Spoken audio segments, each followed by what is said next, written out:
Last time I was showing you how to make music with the Game Boy, I showed you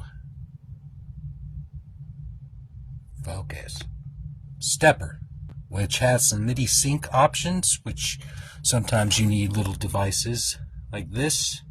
This is by Dig Dug DIY. This lets you sync it up with pocket operators when you use like LSDJ and stuff. What is a pocket operator? It's this. It needs new batteries. But this is a little drum machine, and they make samplers of these. They have like different 8-bit synth type things.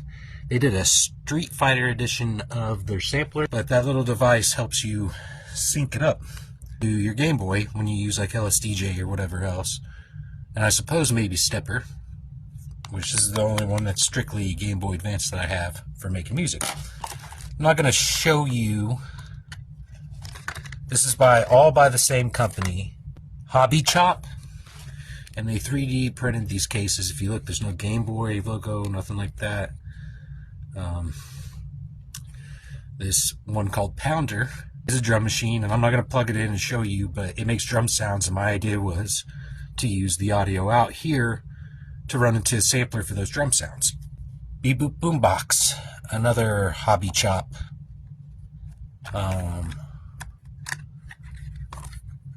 Where they put hardware, or where they put, you can download all these, like I said, for free. You can put them on your phone.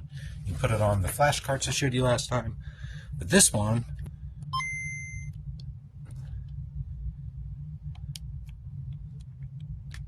so when you start this, you got all those little squares here, and that makes, you can fill them up. There's no MIDI sync options. This is just something fun to do. These 3 rows here are drums.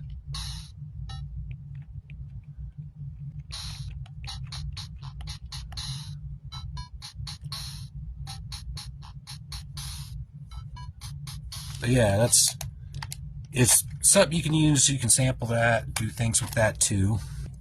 This right here is a type of MIDI interface, and this is one I just bought.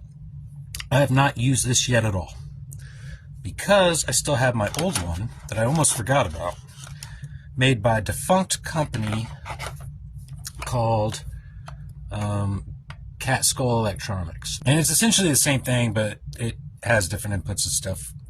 And when I bought that Cat Skull Electronic one, I got this cart with it, which is, it doesn't have a label or anything like that, but it's called MGB, I think.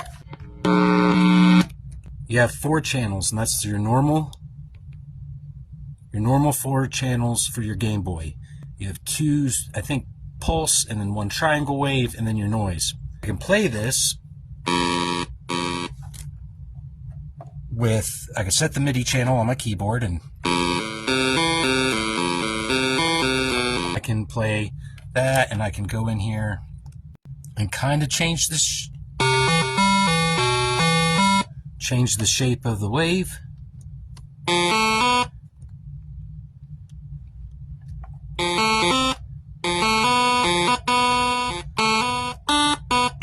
was trying to play Zelda. I don't know, I never played it before. You can play and change these 4 things and change the MIDI channel. Like if I go to MIDI channel 4,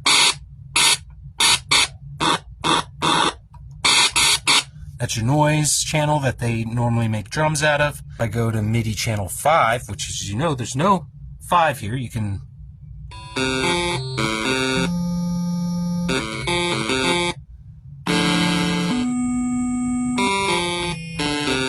kind of lets you have polyphony in a sense that, you can play more than one note at once. But if you look, I don't know if you can see it, but it goes through those 3 channels in order.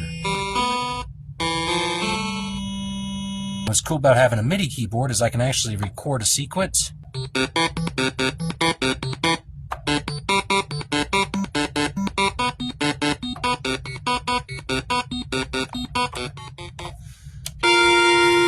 can record a sequence, like if I wanted to do like a...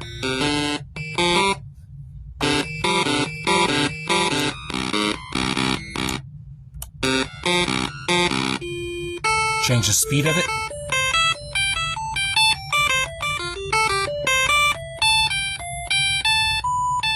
And then I got this, another Hobby Chop cart. I think it's in another 3D printed case. It's called Chord. And this lets you play like an arpeggiated sequence.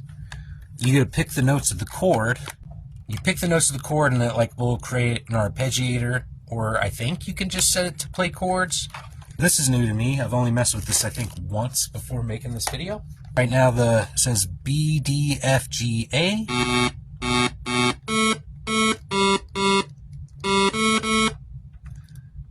And then that's a G.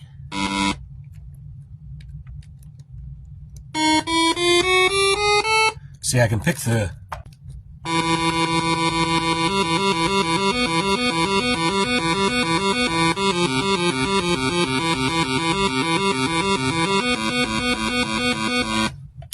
But you got an E, G, B, B, A. So...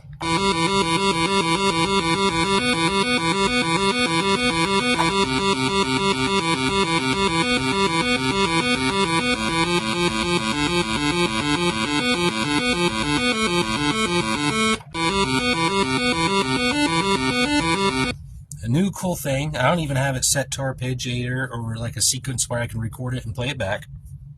That's just what the cart does. Takes MIDI signal.